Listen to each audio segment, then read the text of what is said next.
It took me 30 years to get right here. And right here is the Indianapolis Motor Speedway.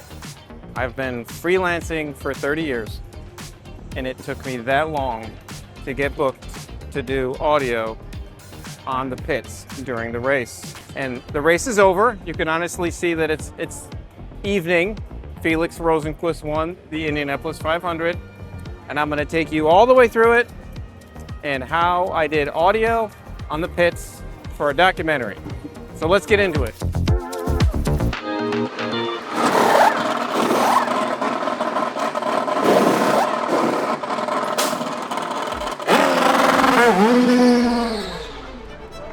So the day before the race on Saturday, they do a parade downtown Indianapolis. And our crew was embedded on the bus. We rode over there. It was pretty cool to get a police escort. And then we got out and followed the drivers through the flow.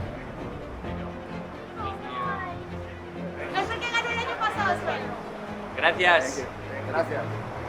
The issue for you is you're so good that as soon as you go like 99%, I'm sure that she tells you. He's doing it out of passion, super motivated, great leadership, and I think we're going to see a lot of positive things coming. When you have a bumpy street course or something, like I think you get more of a feel for what it, like here it's so smooth. Okay, so we're miking up drivers. And this is why I love the Quizicom platform. They don't transmit and record yet. That will be coming soon. But right now they just record or transmit. But I like situations like this because I'm not going to be within wireless range. So I just set it to record, put it on the driver. They're in 32-bit flow. I synchronize them to my tentacles. They're on timecode. They're ready to go. And then we just need to pull the excess down. So just, there you go. Thank you. Check. Yeah, we got you. Thank you, man. Cool. Yeah, thank you guys. I was very fortunate to get everything fixed Monday night because of the urgency of the entire IndyCar medical staff. And then the cast on my hand came off on Tuesday. So we're going up and ready for the parade. I have my mic on Alex below. And I'll be walking along the route with my boom, picking up that sound. Ready to go. Hi, how are you doing? Thank you.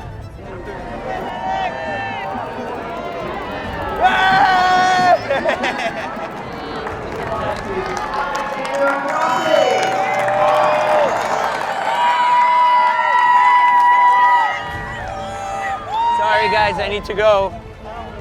Right there. Good luck tomorrow. Thank you guys, thank you. Gracias.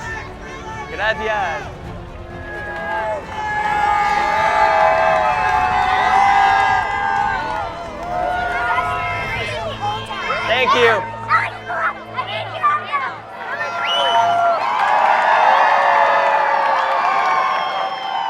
It's just really cool to walk through the circle and go through all those iconic Indianapolis locations and be part of the parade. I brought my kids to this parade when they were little, and it's cool to now be part of it. Man, walking next to Pelot's car was like fantastic because he was just getting mobbed by people. He was signing autographs, having a good time. It was great. So I'm having a really wonderful time on this project. But tomorrow we have a race.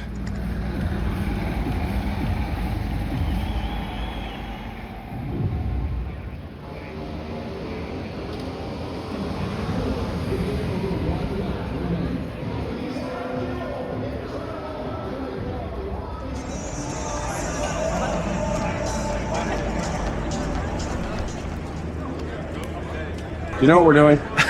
Apparently there's some dudes in there that are going to be walking in and out. They're just going to get Verity of them. That's what I was told.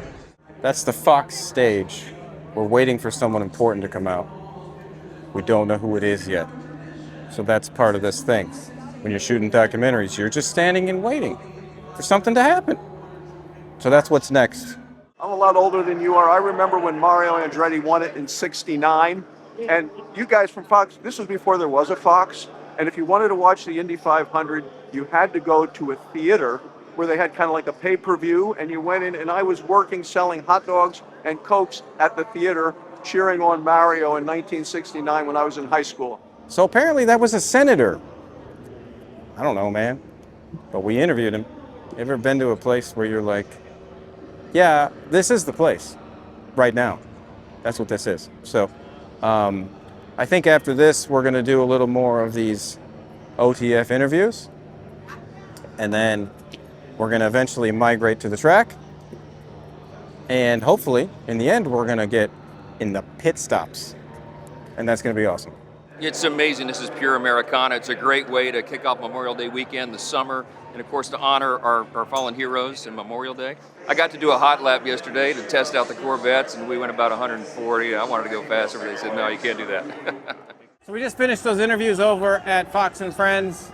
It's pretty easy, but it's one of those things where you just have to stand and wait for a long time. And we stood outside the trailer, and when he comes, it's like, boom. I get the mic right up in there, right by his forehead, and we roll it. Next order of business is we're gonna get to the track, and we're gonna start filming the fun stuff, which is the race cars. The race cars are why we all come to this thing, right? So this event has around 400,000 people.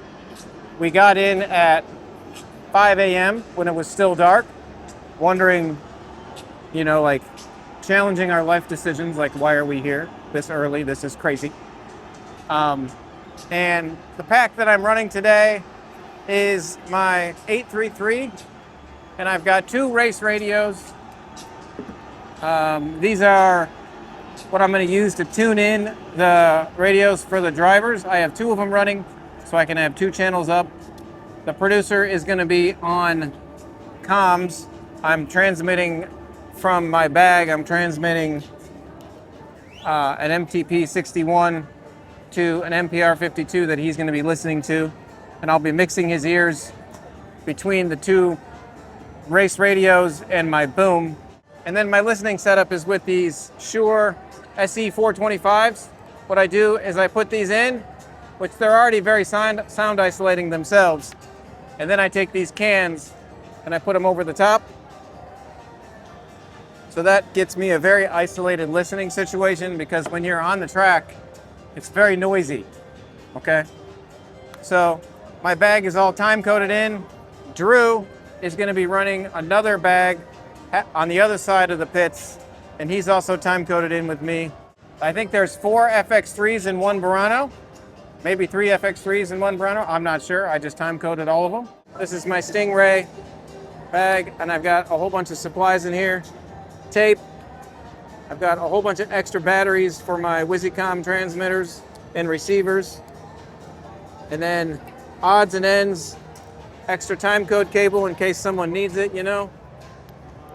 And then I've got an extra battery for my mixer, just in case things go bad. An extra time code device, because I always fire up 1 extra time code device so that in case something happens to someone's time code, I can just pull this out and plug it in. Got some extra lithium ion AA's. And then down in here, I always carry scissors, extra Sharpies, flashlight, pen, cleaning supplies. And then of course, we need the medical tape to get a microphone taped to someone's skin without, you know, being annoying. And then I have this pad that I use if needed when I get out on the pit. This is a switchable 15, 20, and 25 decibel pad. Sometimes I'll put this in line with my shotgun to bring the line down. My boom pole here is a VDB large QT. I just got this and I love it. And I use this Orca quick mount to click it into my harness. And then I've got a Radius Mini Alto that's housing my Sanken CS3E in there, and I'm ready to go.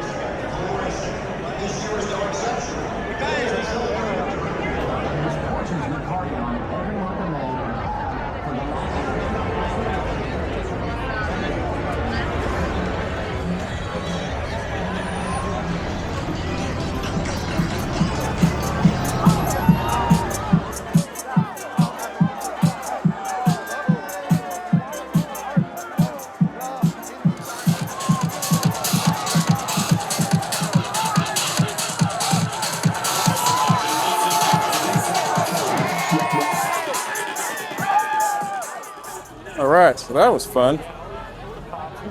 We just went in the middle of the snake pit. That was good times. With Rob Gronkowski, otherwise known as Gronk. Had to form a human chain to get through there. But you can do stuff like that. I'm a 48-year-old old man. But sure, I can go in the middle of basic mosh pit with all of my gear and not freak out. That was fun.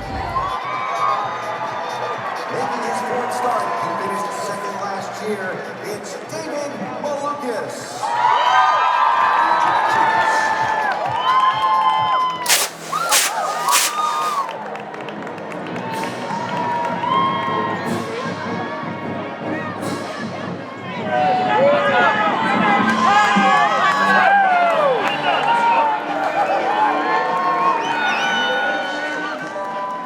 So, how's it looking? Pretty dry right now. Cheers, guys. Yeah. Thank you.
So the first thing I had to do after all the ceremonies were finished was I had to go show timecode to all the GoPros.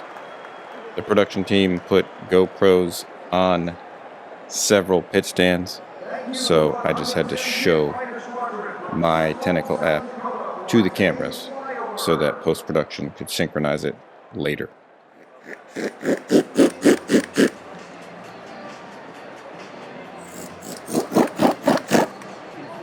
Just showing this to the camera, okay?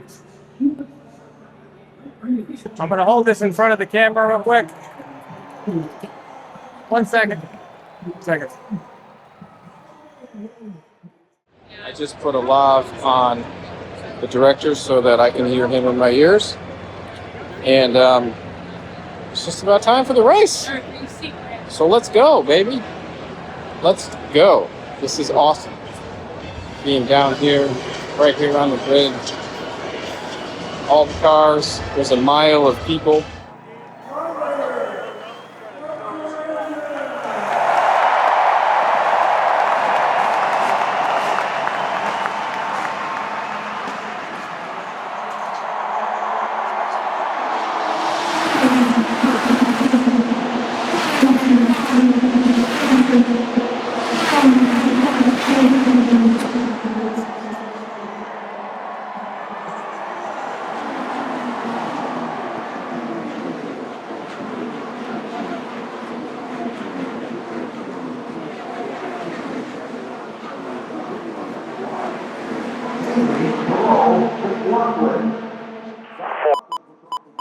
On the lead lap.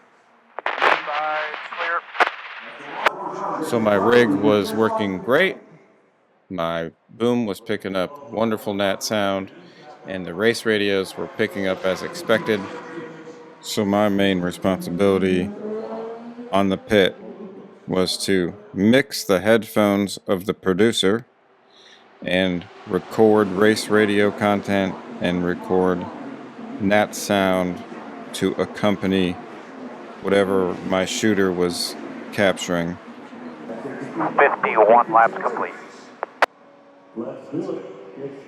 Clear by 5.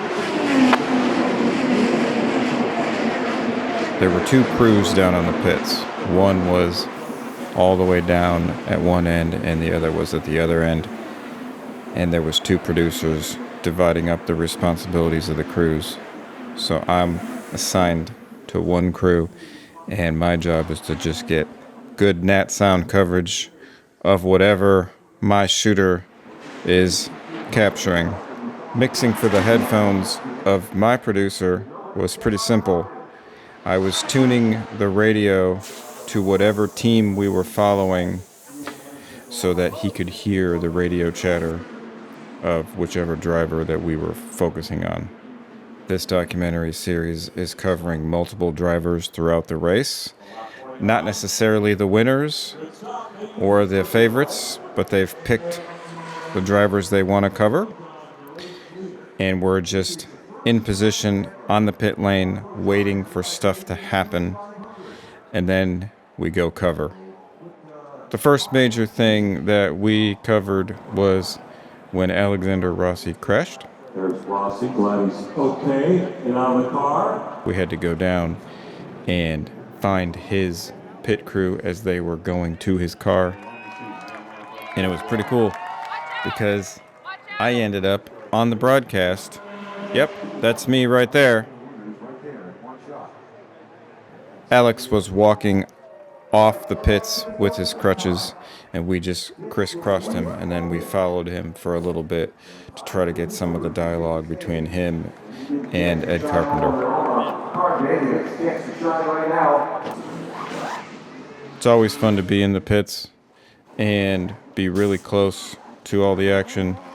I got some great sound of a pit stop in action.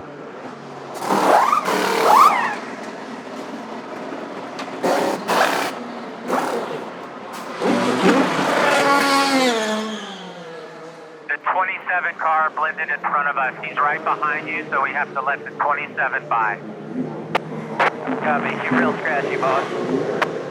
Copy, man. One of the challenges I'm having as I'm trying to record this YouTube content is I was wearing a lav mic and it was going into my tentacle. And even though I was at 32-bit float, my lav mic was just not sufficient. The noise was either coming from cars running full speed or cars running at caution speed, or the announcers. So it was really hard for me to get clean audio on my tentacle. And I think it's interesting to compare right here because in the race broadcast, they clearly are getting good sound from the pits because the pit reporters are down there and they're communicating. But they are using a completely different mic setup that is much more applicable to this setting. They're using handheld condenser microphones that are literally 1 inch from their mouth. And those microphones are engineered to pick up very close proximity sound and reject all of the surrounding sound. So you can hear the difference here. This is me trying to talk on a lav mic from the pits. Did not hit. I was right by the pit stand. It's pretty crazy.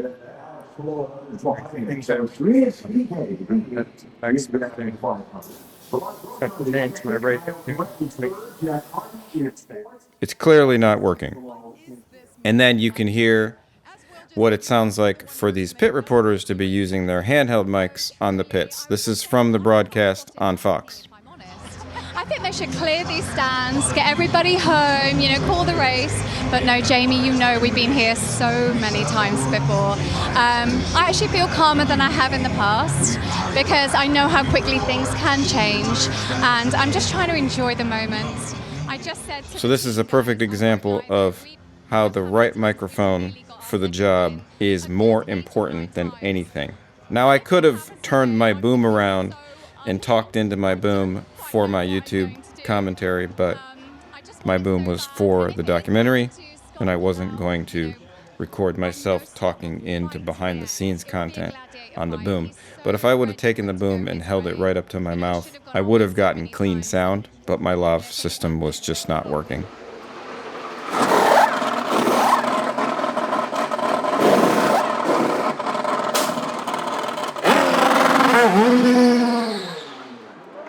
This is one to go at the line. You're gonna have a one lap shootout here. 1 lap shootout. Green and white. Next time by.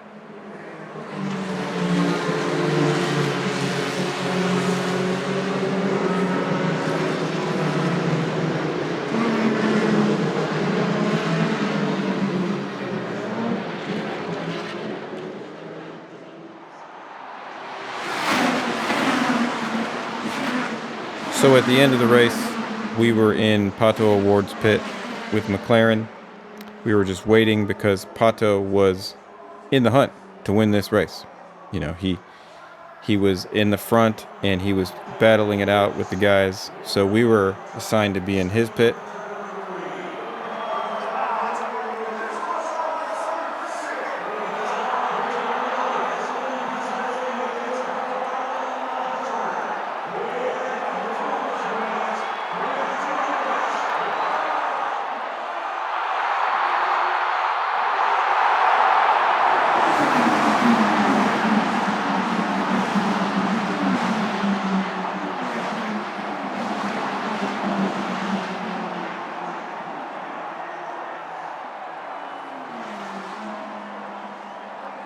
After the race, I was able to boom in and I was able to get great audio from Pato talking to all the different networks. I had front row seats to the restart, and I just felt helpless with just not being able to catch the cars in front of me. And by the time I was able to catch, I could only get maybe a nose in, and obviously that's not enough. You got to get a car there.